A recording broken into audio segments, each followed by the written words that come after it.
These are the most insane mace clutch you'll see in year 2024, where I pushed the absolute human limit in order to achieve, starting with the Warden clutch. This is me, currently trapped inside with a Warden.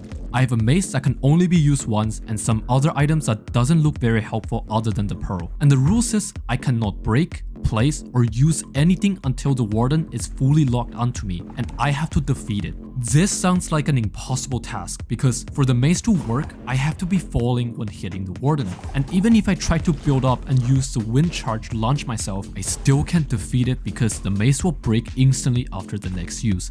Meaning that the only way to win was to one-shot the Warden, which has 500 HP. Is there really no way to win?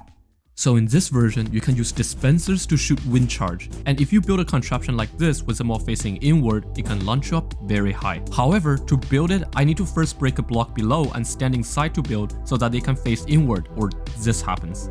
But I can't build until the Warden locks onto me. It moves fast and shoots sonic booms that ignore shields and blocks, giving me no time to build. But what if I lure the Warden to one side, pearl to the other, while it's running towards me? I build the entire contraption, launch myself, and one-shot the Warden. Any mistake like pearling too late or misbuilding the contraption means defeat. Plus, the darkness effect makes it impossible to see anything until I'm less than 8 blocks from the ground, giving me less than 1.8 seconds to react and hit the Warden. While I was making good progress, something tragic happened. Even though I did everything correct on this run, the Warden didn't die. Does this mean the challenge is impossible? I then discovered that wind charge launches you higher if you jump. Theoretically, after building the contraption, if I jump outside and go back in and jump again as soon as I hit the pressure plate, it'll launch me even higher, making the run possible. But do I really have the extra time to do this when I already struggled building the contraption? Or is this truly impossible after all? But I'm not giving up. After spending hours trying, getting the muscle memory and using 1% of my bedless power, I made it.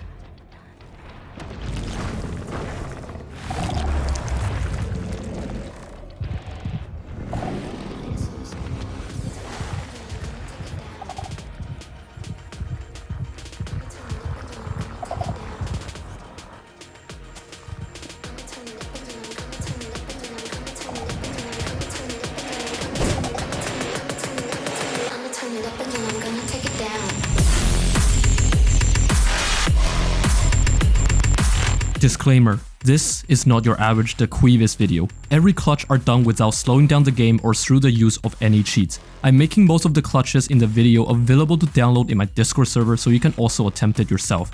These might be the most insane mace clip you'll see in 2024. The Windburst enchantment launches you upward when you hit an entity. Now, I have a huge wall to climb with just these items, but my mace has Windburst 3 on it. According to Minecraft Wiki, the mace works by hitting an entity. And guess what? Minecart counts as an entity. The rule of this challenge is that I can't stand on any block I've placed, so doing this is cheating. The goal is to reach the chest of diamonds at the top. Most would give up, thinking that they can only place one minecart and then fall into the void since minecarts require rails. But I'm no ordinary Minecraft player. What if every time I get knocked upwards, I place a block, put a rail on top, place a minecart, and quickly switch back to use my mace to go higher? However, the mace only works after I've fallen at least 1.5 blocks, so I need to pause for a moment before hitting. This took many tries to perfect the timing, item switching, and block placement. But once mastered, I'll literally be able to fly in survival whenever there's a wall. While most people need to slow down the game to do this, I'm going to prove that it's possible in real time because you can always believe in the bedless power.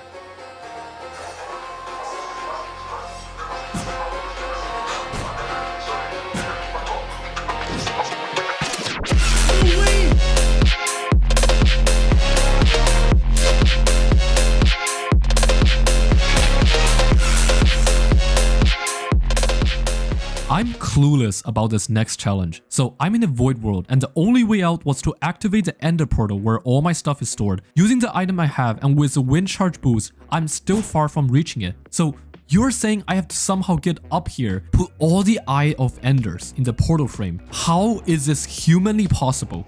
Now, we'll come back to this clutch later. And at the same time, Turtle Beach, formerly known as Rollcat, heard about my challenges and sent me their newest keyboard and mouse, the Vulcan 2 TKL Pro and Burst 2 Air, to help me out. If I manage to pull off that clutch, I'll give away 5 of these mice, while I be able to do it. Moving on to the next one. This is inspired by the Bilibili creator Q3GG. I haven't seen anyone make an English video on this, so here I am. In Minecraft 1.21, you can actually change the trajectory of a wind charge by hitting it with a crossbow and immediately turn your head. This requires precise timing and fast mouse movements. In this clutch, I need to make a 20 block jump to reach a higher platform. Normally with a wind charge, you can jump a max height of 11 blocks due to its cooldown, but theoretically, if you throw a wind charge upward, shoot it with an arrow, and immediately look down 180 degrees, it should come back down. If timed perfectly with another wind charge, this jump could be possible. However, when I tried it, the first wind charge would hit me first, so I had to not only redirect it downward, but to also step sideways in order for both wind charge to hit the ground simultaneously. This is extremely challenging because once I look down, I can't see how far the first wind charge is from the ground, making it really hard to time the second one. Any inconsistency ruins the clutch, and it took so many attempts to the point where my crossbow almost broke, but I'll never disappoint my fans. Doesn't matter how hard this is, I'm determined to make this happen.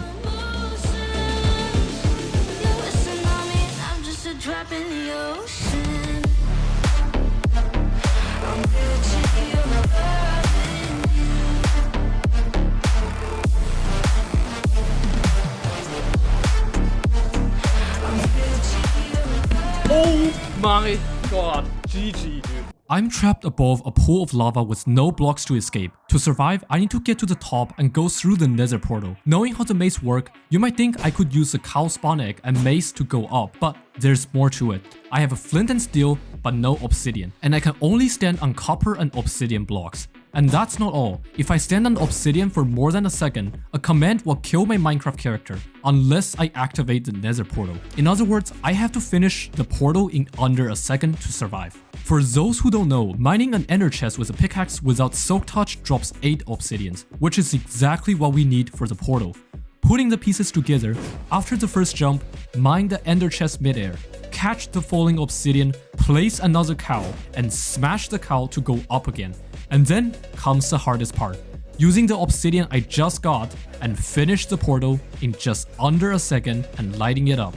This is where things get intense. So many things can go wrong. Even with drag clicking, which lets me click extremely fast, it's nearly impossible to be precise enough to not waste a single block. Building the nether portal in just under a second sounds like a joke, because spam clicking won't help here.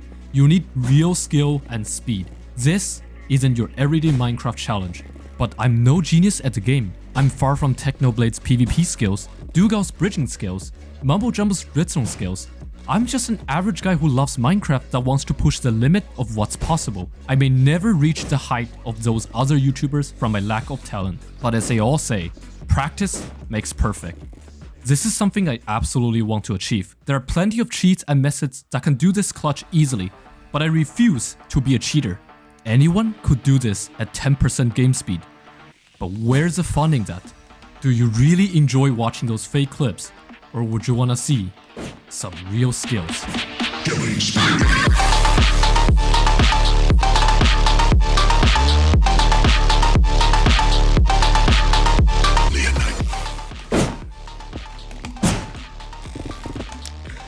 Oh my, I'm the best. I'm the best. Pause. Some of you might notice that this clutch was actually pretty sus. Wait, no, I'm not cheating. I'm talking about this. This is a breeze. It shoots wind charge that can knock you back.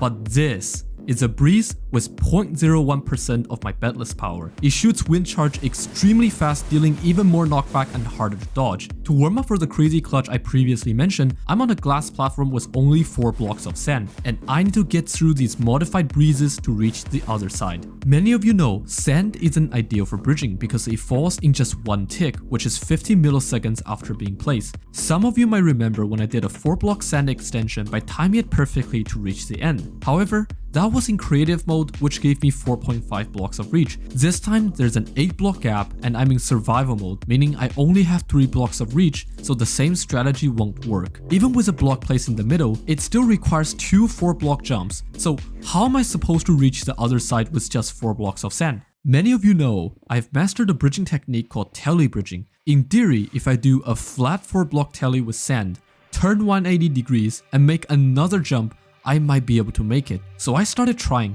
It wasn't easy, but I know it was doable. While I was getting more consistent with the 4 block flats, things doesn't just end here. You see in this clip, I actually managed to do the flat telly and hit jump. However, it doesn't seem like I could reach the end. Remember, the 2 4 block jump was only possible because I was sprinting forward the entire time. When I do the flat telly, turning back and place a block reduce my speed and momentum, making the second 4 block jump much harder. But for those of us who spend countless hours perfecting our bridging skills, it's doable. And without a doubt, I can do it.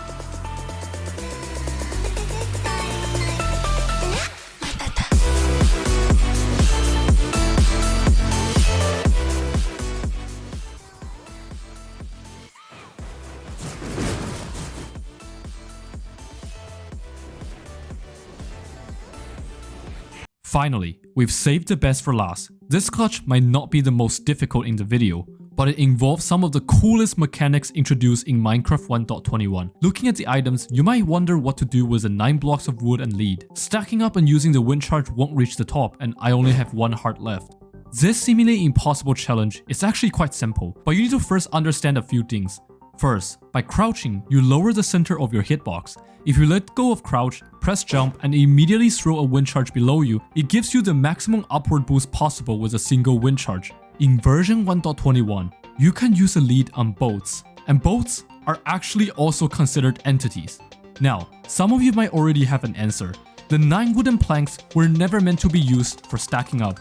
To fully utilize every item, we first make a crafting table, then use that to make a boat. Attach the lead, and using the wind charge crouch technique I just mentioned, you'll realize that since the boat is attached to us, it'll also get dragged upwards, which gives us the perfect opportunity to use the mace, hitting the boat to propel ourselves to go further up, reaching the portal frames. However, there's a catch. Landing on the portal frame would automatically kill my Minecraft character, preventing me from using the Eyes of Ender. So, the only way is to go up from the center, and as we reach the top, we place all 12 Eyes of Ender in the portal frame within 1.5 seconds before we start falling. This would be the sickest clutch if I can pull it off in real time. No matter how many tries it takes, I'm determined to do it for all my fans. And if you're new here, I hope this clutch can convince you to subscribe and like the video. I may have noob in my name, but that doesn't mean I can't push myself to get better.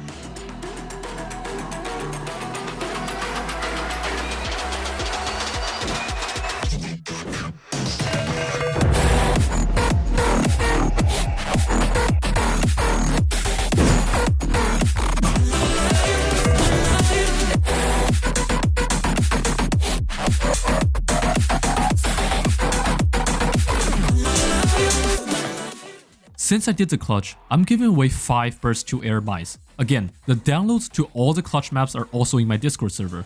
I'm actually planning to make this a series, so I'm opening another chat room for you to submit your clutch challenges for a future video. The link to join is pinned in the comment section.